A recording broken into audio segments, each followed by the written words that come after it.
രാജ്യത്ത് ഇന്ന് നിലവിൽ വരുന്ന ചില മാറ്റങ്ങളുണ്ട്. നമുക്കത് നോക്കാം. സ്ഥിര പലിശ നിരക്കിനുള്ള ഓപ്ഷൻ നിർബന്ധമല്ലാതാകും.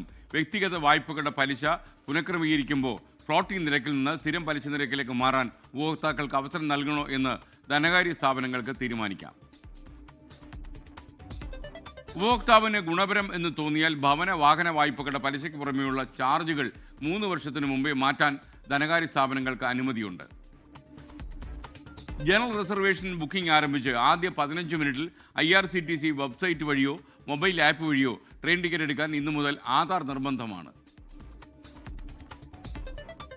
രജിസ്റ്റേർഡ് പോസ്റ്റ് സേവനം സ്പീഡ് പോസ്റ്റിൽ ലയിക്കും ഇന്നു മുതൽ. ആധാർ അപ്ഡേഷൻ ഫീസ് ഇന്നു മുതൽ കൂടും. ബാങ്കിൽ നിന്ന് ചെക്ക് മാറിയെടുക്കുന്ന നടപടി വേഗത്തിലാക്കാനുള്ള പുതിയ സംവിധാനം ഈ മാസം 4-ാം തീയതി മുതൽ നടപ്പിലാക്കുമെന്ന് റിസർവ് ബാങ്ക്. ഇന്ത്യയിലെത്തുന്ന വിദേശികളുടെ ഡിസംബാർക്കേഷനായി ഈ അറൈവൽ സംവിധാനം ഇന്നു മുതൽ ഏർപ്പെടുത്തും. 6 മാസം കൂടി പേപ്പർ ഫോമുകൾ തുടരും.